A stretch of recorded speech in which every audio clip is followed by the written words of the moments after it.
Assalamualaikum warahmatullahi wabarakatuh. Perkenalkan, nama saya Ayu Puji Cahyani, NPM 241210460190. Pada kesempatan kali ini, saya akan membahas tentang behaviorisme dalam pembelajaran bahasa. Behaviorisme dalam pembelajaran bahasa dibagi menjadi 3. Yang pertama ialah konsep dasar teori behaviorisme, yang kedua ialah tokoh utama, yaitu Skinner, Pavlov, dan Thorndike. Dan yang terakhir ialah aplikasi behaviorisme dalam pembelajaran bahasa.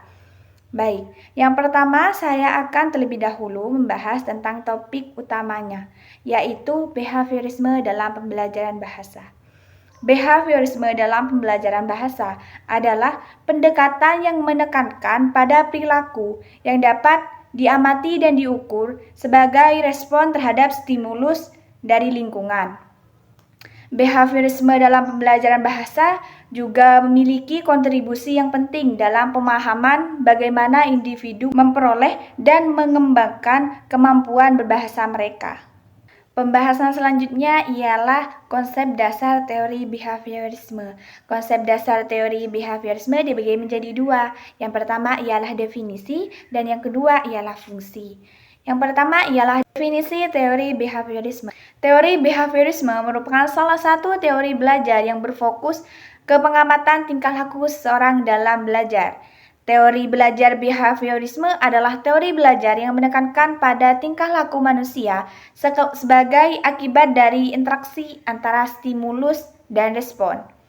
Stimulus adalah segala hal yang diberikan oleh guru kepada belajar, sedangkan respon adalah reaksi atau tanggapan pelajar terhadap stimulus yang diberikan oleh guru tersebut. Contohnya seperti guru memberikan hadiah kepada murid yang bisa menjawab kuis. Dari perilaku tersebut, guru sudah memberikan stimulus dan tugas siswa adalah memberikan respon terhadap guru dengan cara berlomba-lomba menjawab kuis tersebut. Yang kedua ialah fungsi teori behaviorisme. Fungsi teori behaviorisme ada 2. Yang pertama ialah pembentukan kebiasaan dan yang kedua ialah penguatan perilaku positif. Baik, yang pertama ialah pembentukan kebiasaan. Teori behaviorisme menekankan pada pembentukan kebiasaan melalui pengulangan. Melalui latihan soal yang berulang-ulang, siswa dapat membentuk kebiasaan mengerjakan soal dengan baik. Yang kedua ialah penguatan perilaku positif. Dalam kegiatan belajar mengajar, guru dapat memberikan pujian atau hadiah kepada siswa yang menunjukkan kemajuan dalam tingkat belajarnya. Baik, sudah saatnya kita ke pembahasan selanjutnya, yaitu tokoh utama. Di sini tokoh utama ada 3. Yang pertama ialah Skinner, yang kedua Pavlov, dan yang terakhir ialah Thorndike. Baik, tokoh yang pertama ialah Bernhard Friedrich Skinner, seorang psikolog Amerika yang mengembangkan teori pengkondisian operan. Skinner menunjukkan bahwa perilaku kita itu dipengaruhi oleh apa yang terjadi setelah kita melakukan sesuatu.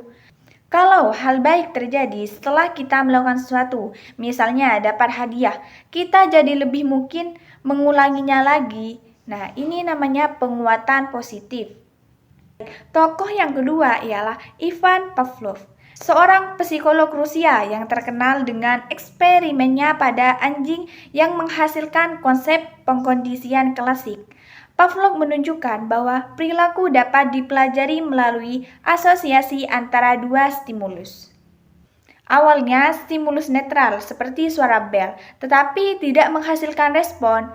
Namun, jika stimulus netral dipasangkan dengan stimulus yang secara alami seperti makanan, maka stimulus netral akan mampu memicu respon yang sama, yaitu air liur pada anjing. Tokoh yang ketiga ialah Edward Thorndike, seorang psikolog Amerika. Thorndike mengemukakan bahwa pembelajaran terjadi melalui pembentukan antara stimulus dan respon. Dan ia juga memperkenalkan hukum efek, yaitu penguatan dan hukuman. Perilaku positif akan cenderung diulang, sedangkan perilaku negatif akan cenderung dihindari. Baik, pembahasan selanjutnya ialah aplikasi behaviorisme dalam pembelajaran bahasa. Aplikasi behaviorisme dalam pembelajaran dibagi menjadi dua. Yang pertama ialah drill dan latihan. Metode drill dan latihan sering digunakan dalam pembelajaran bahasa berdasarkan prinsip behaviorisme. Siswa akan diberikan latihan yang melibatkan pengulangan kata, frasa, atau kalimat untuk memperkuat kemampuan bahasa mereka. Yang kedua ialah penggunaan audiovisual. Media audiovisual seperti kaset atau video dapat memberikan stimulus yang jelas dan konsisten.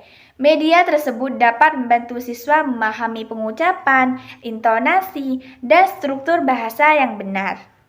Hubungan antara tokoh utama dengan behaviorisme dalam pembelajaran bahasa. Teori behaviorisme yang dikembangkan oleh para tokoh memiliki pengaruh yang besar dalam pembelajaran bahasa.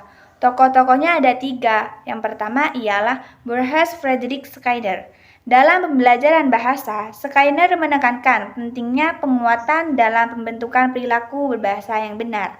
Yang kedua ialah Ivan Pavlov.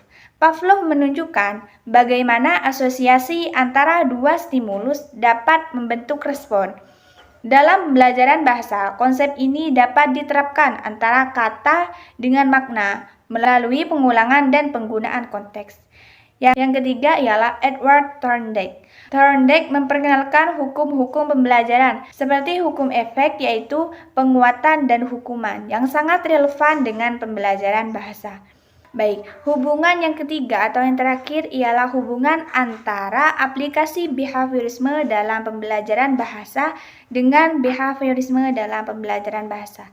Behaviorisme dalam pembelajaran bahasa memberikan landasan teori, sedangkan aplikasi behaviorisme dalam pembelajaran bahasa menyediakan cara-cara praktis dalam pembelajaran bahasa. Cukup sekian pembahasan saya tentang behaviorisme dalam pembelajaran bahasa. Apabila ada salah kata, mohon maaf. Wabillahi taufiq wal hidayah. Wassalamualaikum warahmatullahi wabarakatuh.